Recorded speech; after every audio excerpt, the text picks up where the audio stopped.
Mi madre vendió mi casa para ayudar a mi hermana, pero cuando descubrí su secreto, se quedó en la calle. Desde que tengo memoria, siempre supe que mi madre tenía una favorita, y no era yo.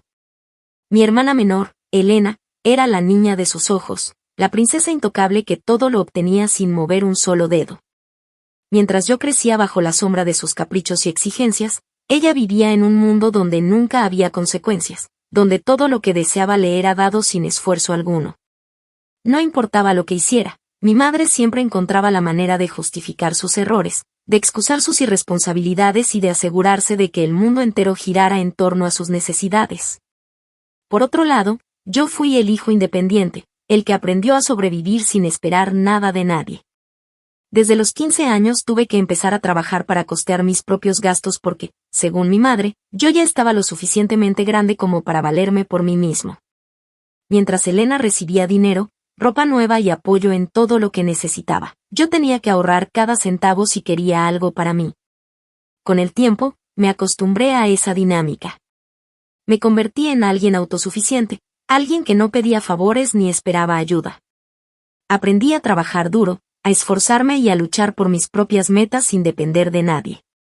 Por eso, cuando logré comprar mi primera casa, lo sentí como el mayor logro de mi vida. No era solo una propiedad, era la prueba tangible de que todo mi sacrificio había valido la pena. Me había privado de lujos, de viajes, de placeres superficiales para poder juntar el dinero suficiente y asegurar un techo sobre mi cabeza. Había trabajado incansablemente, ahorrado con disciplina y finalmente, después de años de esfuerzo, tuve las llaves en mis manos. Era un lugar modesto, pero era mío. Cada centímetro de esa casa tenía mi sudor, mi dedicación y mi perseverancia. Por supuesto, mi madre no tardó en dar su opinión. En lugar de felicitarme o alegrarse por mi éxito, comentó con su tono condescendiente de siempre que no entendía por qué había comprado una casa tan pequeña y que quizá debería haber esperado a encontrar algo mejor. No le importaba que hubiera conseguido esto por mí mismo, sin la ayuda de nadie. Para ella, si no se trataba de Elena, no tenía importancia. Yo, sin embargo, ignoré su actitud y seguí adelante con mi vida, concentrado en seguir creciendo y construyendo mi futuro. Todo parecía ir bien hasta que un día, sin previo aviso, mi mundo se desmoronó. Había salido de la ciudad por un viaje de negocios. Estuve fuera por poco más de una semana, y cuando regresé, algo no encajaba. Al llegar a mi casa, la llave no giró en la cerradura. Mi corazón se aceleró. Pensé que quizás me había confundido, que estaba más cansado de lo que creía. Probé de nuevo, pero nada. Confundido, toqué el timbre, esperando que fuera solo un problema con la cerradura. Para mi sorpresa, una mujer que jamás había visto abrió la puerta. Me miró con desconfianza y preguntó qué quería. Intenté explicarle que esa era mi casa, que debía haber algún error, pero su expresión solo reflejaba confusión. Me dijo que ella y su familia habían comprado esa propiedad recientemente y que no tenía idea de quién era yo. Mi cabeza daba vueltas. No podía ser posible. Todo lo que tenía estaba dentro de esa casa. Mi ropa, mis documentos, mis pertenencias. Todo. Llamé a mi madre de inmediato. Necesitaba respuestas. No tardó en contestar y, con la mayor calma del mundo, me explicó lo que había pasado. Mientras yo estaba fuera, ella había vendido mi casa. Sin mi consentimiento, sin avisarme, sin siquiera considerar cómo esto me afectaría. La razón, según ella, era simple: Elena estaba pasando por problemas financieros y necesitaba el dinero más que yo. Con una frialdad impresionante, me dijo que yo era joven, trabajador y podía empezar de nuevo, pero Elena tenía una familia que mantener. Como si mi esfuerzo y sacrificio fueran insignificantes, como si mi estabilidad no importara.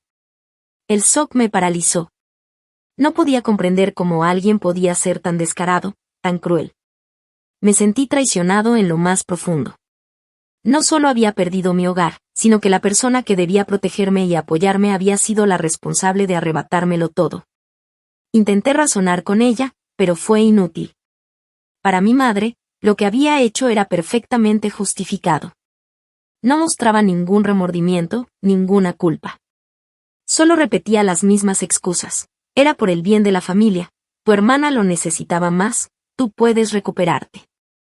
Como si mi vida y mis logros fueran desechables, algo que podía ser sacrificado por el bien de su hija favorita. Cuando fui a buscar ayuda legal, la realidad me golpeó aún más fuerte. Descubrí que, debido a que la casa aún estaba parcialmente a nombre de mi madre, ella tenía el poder de venderla sin necesidad de mi autorización directa. Me había engañado, había usado su control sobre los papeles legales para despojarme de todo lo que tenía. Estaba en la calle. Sin casa, sin pertenencias, sin nada. Mientras tanto, mi hermana vivía cómodamente en su nueva mansión, disfrutando del dinero que le habían robado de la manera más descarada posible. Pero lo que mi madre no sabía era que este no sería el final de la historia. No iba a dejar que esta injusticia quedara impune. No iba a aceptar esta traición sin hacer nada. Si ella creía que podía tomar lo que era mío sin consecuencias, estaba a punto de descubrir cuán equivocada estaba. Mi venganza apenas comenzaba. Actualización 1. Después de la traición de mi madre, pasé días en un estado de incredulidad absoluta. No podía procesar lo que había sucedido, como en cuestión de días había pasado de tener mi propio hogar a estar completamente despojado de todo. La furia me carcomía por dentro, pero la desesperación no me dejaba pensar con claridad. Me sentía atrapado en una pesadilla, una de la que no podía despertar. Pasaba las noches en un pequeño apartamento que un amigo me prestó temporalmente mientras intentaba comprender cómo había ocurrido algo tan devastador. Pero no podía quedarme en ese estado para siempre. Necesitaba respuestas. El primer paso fue obtener toda la información posible sobre la venta de la casa. Me dirigí al registro de propiedades y solicité los documentos de la transacción. Lo que encontré no solo confirmó mis sospechas, sino que encendió en mí una rabia imposible de contener. La casa había sido vendida por mucho más dinero del que mi madre afirmó.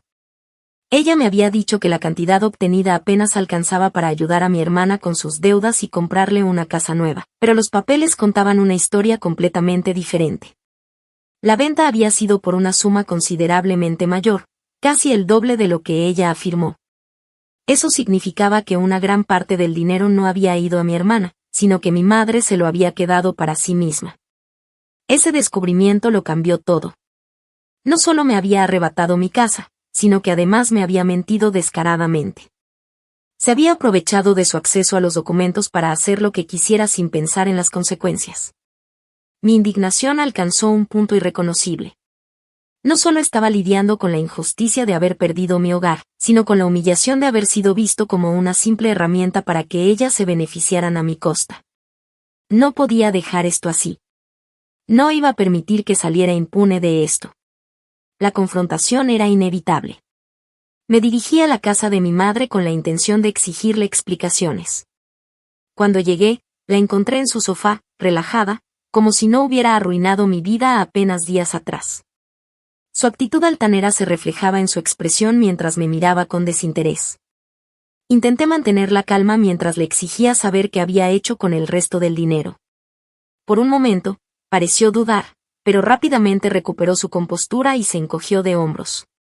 Me dijo que ella tenía derecho a quedarse con algo, después de todo, ella me había criado, me había dado techo y comida durante años, y ahora simplemente estaba tomando lo que era justo. Esa respuesta me dejó helado. No había un atisbo de remordimiento en su voz. Para ella, lo que había hecho no era un robo, sino un derecho adquirido por ser mi madre. Como si el simple hecho de haberme dado la vida le diera permiso para despojarme de todo lo que había logrado por mi cuenta. No podía seguir escuchándola. Me marché de ahí sintiendo como mi determinación se fortalecía. Esta no era solo una traición familiar. Era una guerra declarada. Si ella creía que podía destruir mi vida sin consecuencias, estaba a punto de descubrir que había cometido el peor error de su vida. A partir de ese momento, mi objetivo era claro, destruirla, arrebatándole todo lo que había conseguido a través de su engaño y asegurándome de que jamás pudiera recuperarse. No me importaba lo que costara, no iba a descansar hasta verla pagar por cada una de sus acciones. Actualización 2. Después de descubrir la verdad sobre la venta de mi casa y la cantidad de dinero que mi madre se había quedado para sí misma, supe que no podía simplemente dejar que todo esto quedara impune. Pero no podía lanzarme a la ofensiva sin una estrategia sólida. Sabía que mi madre y mi hermana estaban confiadas, seguras de que yo no podía hacer nada para revertir la situación. Creían que me habían dejado sin opciones, que no tenía más remedio que aceptar mi destino y seguir adelante. Lo que no sabían era que yo no estaba dispuesto a dejar esto en el pasado. El primer paso era consultar con un abogado. No podía actuar sin información legal concreta, así que me reuní con un especialista en fraudes inmobiliarios y abuso de confianza. Le expliqué la situación en detalle y, aunque la propiedad había estado parcialmente a nombre de mi madre, él me confirmó que había bases legales para demandarla por fraude. La forma en que había manipulado los documentos y la venta sin mi consentimiento podría ser considerada una violación a mis derechos como copropietario.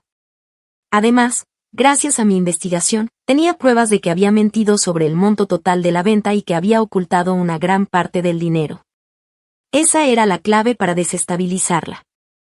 Si lograba demostrar que había cometido fraude y que había hecho un uso indebido del dinero, podría llevarla a juicio y bloquear sus cuentas bancarias. Mientras mi abogado preparaba los documentos, yo tenía otro frente en el que debía actuar. No podía permitir que mi madre y mi hermana siguieran disfrutando de lo que me habían robado como si nada hubiera pasado. La idea de que mi hermana estuviera viviendo cómodamente en una casa comprada con mi dinero me repugnaba. Así que comencé a indagar más sobre la situación financiera de Elena y su esposo. Sabía que mi hermana nunca había sido responsable con el dinero. Siempre había dependido de mi madre para salir de sus problemas, y tenía la certeza de que esta vez no era diferente. Empecé a hablar con algunas personas cercanas a la familia, discretamente, y poco a poco armé un panorama más claro. Descubrí algo interesante. Mi hermana no tenía el control de la casa en la que vivía. A pesar de que el dinero de la venta de mi casa había sido usado para comprar su nueva propiedad, la casa estaba a nombre de su esposo. Esto significaba que, en caso de que su matrimonio se desmoronara, ella no tendría derecho sobre la propiedad. Este pequeño detalle podría ser clave en mi plan. Pero antes de avanzar en ese frente, tenía que dar mi primer golpe directo contra mi madre. Necesitaba que sintiera la presión, que supiera que no iba a quedarse con mi dinero tan fácilmente. Con la asesoría de mi abogado, presenté una demanda formal por fraude y abuso de confianza. La documentación que presentamos incluía los registros de la venta de la casa, las pruebas de la cantidad real por la que se vendió y la evidencia de que mi madre había desviado el dinero sin justificación. El efecto fue inmediato. A los pocos días, las cuentas bancarias de mi madre fueron congeladas mientras la investigación avanzaba. Esto significaba que no podía acceder al dinero que había robado ni usarlo para cubrir sus gastos. Fue el primer gran golpe, y lo sentí como una pequeña victoria en mi guerra personal. Mi madre, furiosa, intentó llamarme en múltiples ocasiones, pero ignoré cada una de sus llamadas. Me enviaba mensajes cada vez más desesperados, exigiendo que detuviera todo y acusándome de ser un desagradecido. Me decía que estaba destruyendo a mi propia familia y que mi hermana no tenía la culpa de nada. Pero yo no tenía intenciones de detenerme. Ellas no habían tenido piedad cuando me arrebataron todo, y ahora era mi turno de hacerles pagar. La situación empezó a afectarlas rápidamente. Mi madre estaba acostumbrada a una vida cómoda, a gastar dinero sin preocuparse por las consecuencias. Sin acceso a sus cuentas, comenzó a sentir el peso de sus propias decisiones. Los primeros indicios de desesperación comenzaron a notarse cuando empezó a vender algunos de sus objetos de valor para obtener dinero en efectivo. Lo que ella no sabía era que esto era solo el comienzo. Mi siguiente movimiento ya estaba en marcha. Ahora que su estabilidad financiera estaba comprometida, solo tenía que esperar el momento perfecto para atacar en el otro frente, la relación de mi hermana y su esposo. Esto no había hecho más que empezar. Actualización 3. El golpe que le propiné a mi madre al congelar sus cuentas fue solo el primer paso de una estrategia meticulosamente planeada. Sabía que la desesperación la llevaría a cometer errores y que, en su intento por salvarse, terminaría debilitándose aún más. Sin acceso a sus fondos, su vida cómoda comenzaría a desmoronarse y, con cada día que pasara, sentiría la misma impotencia que yo experimenté cuando me despojó de mi hogar. Pero todavía había más por hacer. El siguiente punto clave en mi venganza era mi hermana. Sabía que su matrimonio no era precisamente una historia de amor idílica. Su esposo, Daniel, era un hombre oportunista, alguien que siempre había estado más interesado en la estabilidad financiera que en su relación con Elena. En cuanto descubrí que la casa en la que vivían estaba únicamente a su nombre, entendí que mi hermana no tenía ninguna garantía de seguridad. Si lograba sembrar la semilla de la duda en Daniel, podría hacer que toda su estabilidad colapsara. Antes de actuar, recopilé información sobre la relación de mi hermana y Daniel. Hablé con algunas personas cercanas a ellos, conocidos que sin darse cuenta me dieron detalles reveladores. Supe que Daniel tenía una amante desde hacía meses y que, aunque mantenía las apariencias, había estado considerando separarse de mi hermana. Sin embargo, la única razón por la que no lo hacía era porque la situación financiera de Elena le convenía. Él sabía que ella tenía acceso al dinero de mi madre, y mientras esa fuente de ingresos existiera, no tenía motivo para irse. Pero ahora las cosas habían cambiado. Con las cuentas de mi madre bloqueadas y su dinero inaccesible, la estabilidad de mi hermana también se tambaleaba. Daniel, que estaba acostumbrado a depender de la generosidad de mi madre, pronto se daría cuenta de que la situación no era tan favorable como parecía. Lo único que tenía que hacer era acelerar el proceso. Aprovechando la información que había conseguido, me aseguré de que los rumores sobre la crisis financiera de mi madre y mi hermana llegaran a los oídos de Daniel. No tardó mucho en enterarse de que la fuente de ingresos de Elena se estaba secando. La reacción fue inmediata. Apenas unos días después de que la noticia se esparciera, Daniel comenzó a distanciarse de mi hermana. Según lo que me dijeron algunas personas cercanas, él había empezado a pasar más tiempo fuera de casa, se volvía cada vez más evasivo y, lo más importante, comenzó a preparar la documentación para separarse legalmente. Cuando mi hermana finalmente comprendió lo que estaba pasando, entró en pánico. Intentó recuperar el control de la situación, buscó a mi madre desesperadamente en busca de ayuda, pero ella no tenía respuestas para darle. Sin dinero y sin estabilidad, Elena estaba completamente vulnerable. Su mundo empezaba a derrumbarse, y yo disfrutaba cada segundo de su caída. Mientras tanto, mi madre también enfrentaba sus propios problemas. Con sus cuentas congeladas, comenzó a recibir demandas de los bancos y acreedores a los que les debía dinero. Descubrí que había estado utilizando parte del dinero de la venta de mi casa para cubrir otras deudas que tenía acumuladas, y ahora que no podía acceder a esos fondos, las entidades financieras no estaban dispuestas a esperar. Las primeras cartas de cobro empezaron a llegar. Al no poder pagar, comenzaron las amenazas de embargo. La casa en la que vivía estaba en peligro de ser tomada por el banco.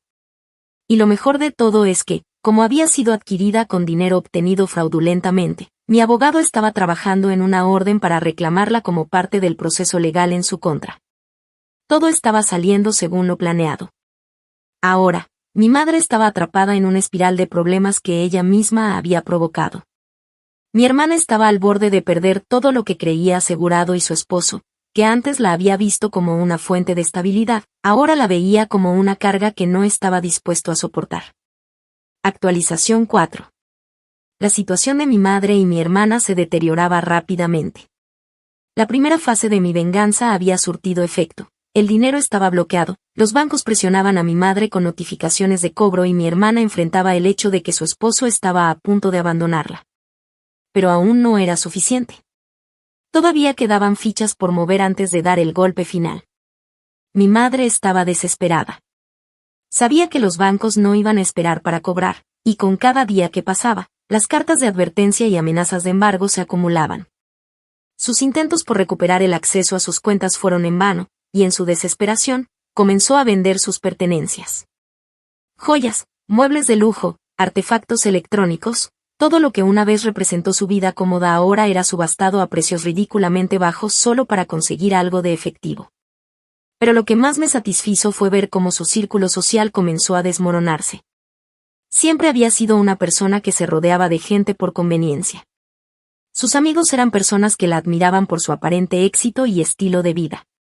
Pero cuando su crisis financiera se hizo evidente, esas mismas personas comenzaron a alejarse. Los eventos sociales dejaron de incluirla, las llamadas dejaron de llegar y las invitaciones a reuniones se esfumaron. La mujer que solía presumir de su vida acomodada ahora era vista como alguien en desgracia, y su círculo, en lugar de apoyarla, simplemente la descartó. Mi hermana, por otro lado, estaba enfrentando su propio infierno. Daniel, su esposo, ya no tenía ningún motivo para permanecer a su lado. Sin el dinero de mi madre, Elena dejó de ser útil para él. Lo que inicialmente era una relación basada en estabilidad financiera se convirtió en un lastre que Daniel no estaba dispuesto a cargar. El golpe final llegó cuando se enteró de que su esposo había estado viéndose con otra mujer desde hacía meses y que ya estaba preparando los papeles del divorcio. Su reacción fue la esperada: intentó rogarle, suplicarle que no la dejara, le prometió que las cosas mejorarían, que mamá encontrará la forma de arreglarlo. Pero Daniel ya no tenía motivos para seguir fingiendo. El dinero se había acabado, y con él, su interés en ella. Elena recibió la peor noticia de todas cuando descubrió que no tenía derecho sobre la casa donde vivía. Como la propiedad estaba exclusivamente a nombre de Daniel, él simplemente le pidió que hiciera sus maletas y se fuera. Sin recursos, sin estabilidad y sin nadie que la ayudara, se encontró en una posición que jamás había imaginado. Pero aún faltaba un movimiento clave en mi plan: la casa de mi madre. Hasta ahora, a pesar de todos los problemas financieros que enfrentaba, aún tenía un techo sobre su cabeza. Pero no por mucho tiempo. Con la demanda por fraude avanzando y los bancos presionando por las deudas impagas, su hogar estaba en riesgo inminente de ser embargado.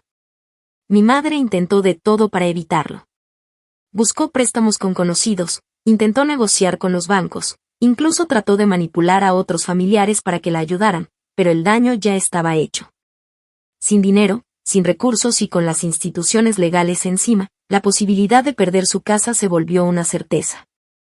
El jaque mate estaba a punto de llegar. Actualización 5. El proceso había sido lento, metódico y calculado, pero finalmente, el último movimiento de mi venganza estaba en marcha. Mi madre había pasado de ser una mujer segura de sí misma, arrogante y dominante a un espectro de lo que alguna vez fue. Desde el momento en que sus cuentas bancarias fueron congeladas y sus deudas comenzaron a asfixiarla, la desesperación había sido su compañera constante. Su círculo social la había abandonado, sus amigos se habían esfumado y aquellos que antes la admiraban por su aparente éxito ahora no querían saber nada de ella. Pero aún quedaba una última pieza por caer: su casa. Era el único vestigio de estabilidad que le quedaba, el único lugar donde todavía podía sentirse con algo de poder. Pero el sistema que tanto había usado a su favor se había vuelto en su contra, y ahora su hogar estaba en riesgo de ser embargado por los bancos. Al mismo tiempo, mi abogado trabajaba sin descanso para demostrar que su propiedad había sido adquirida con dinero fraudulento, dinero que, legalmente, me correspondía a mí. Con la presión de ambas partes, el destino de su casa ya estaba sellado. Cuando recibió la notificación oficial de que debía desalojar la propiedad, su mundo colapsó por completo.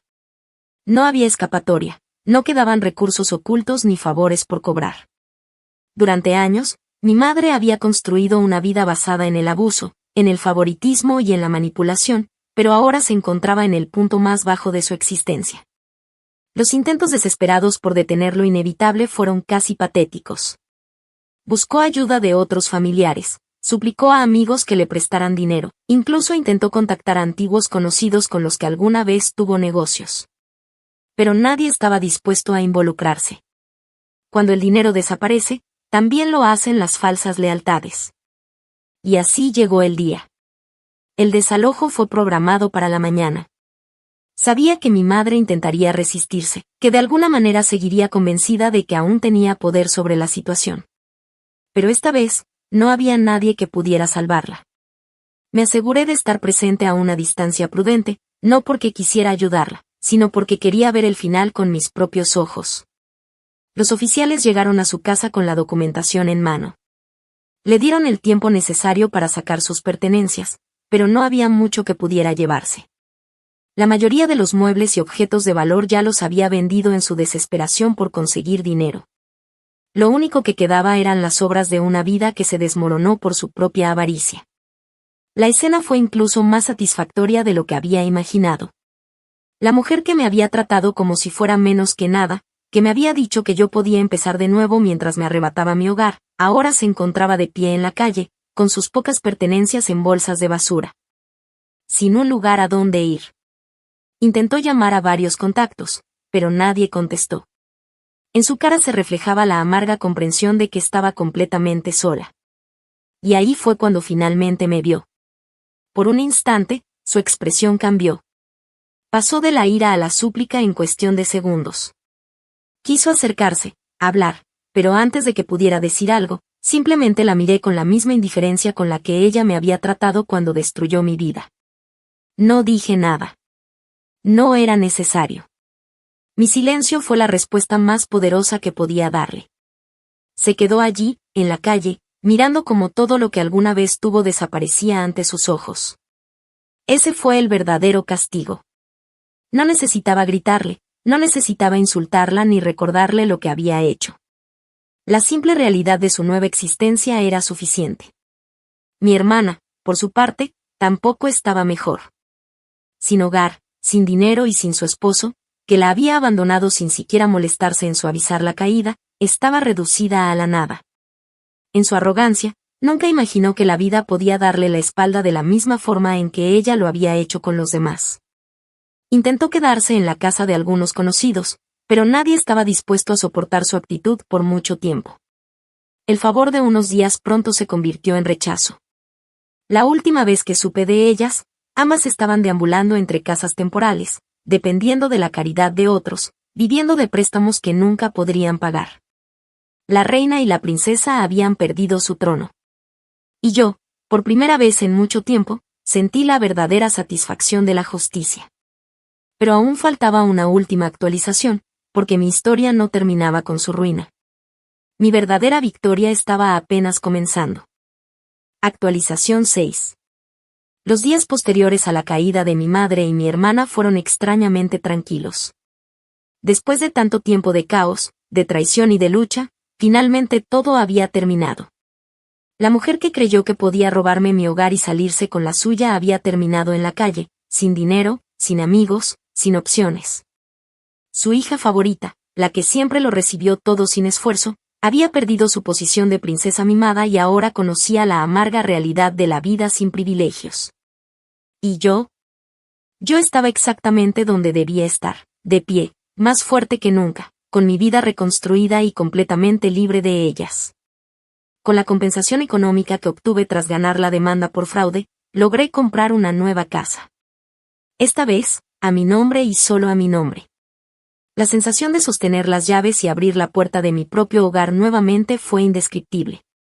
No era solo una casa, era un símbolo de mi victoria, la prueba de que había recuperado lo que me correspondía y que jamás volvería a ser víctima de nadie.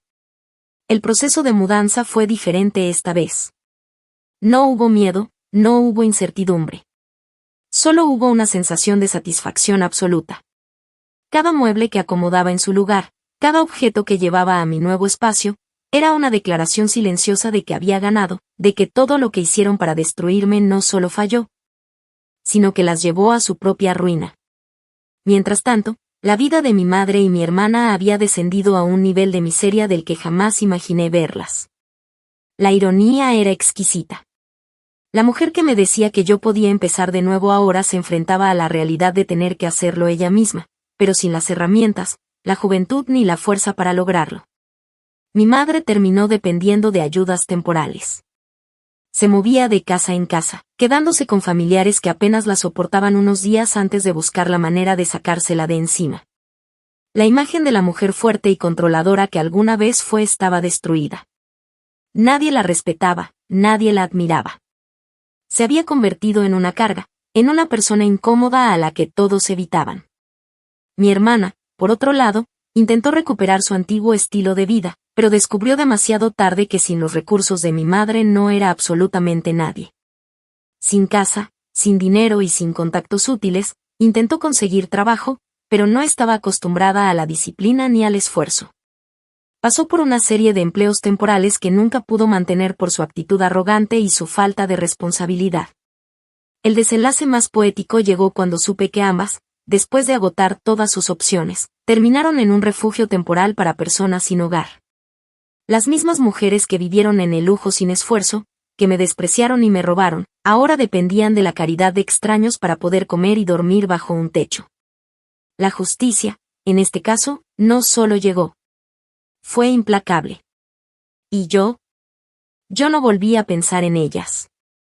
No sentí culpa, no sentí remordimiento. Ellas nunca se preocuparon por lo que me hicieron, nunca consideraron el daño que me causaron, así que yo tampoco las consideré a ellas en mi nueva vida. Seguí adelante, sin mirar atrás, porque la verdadera venganza no fue solo su ruina. Fue mi éxito, mi paz, mi vida reconstruida sin ellas.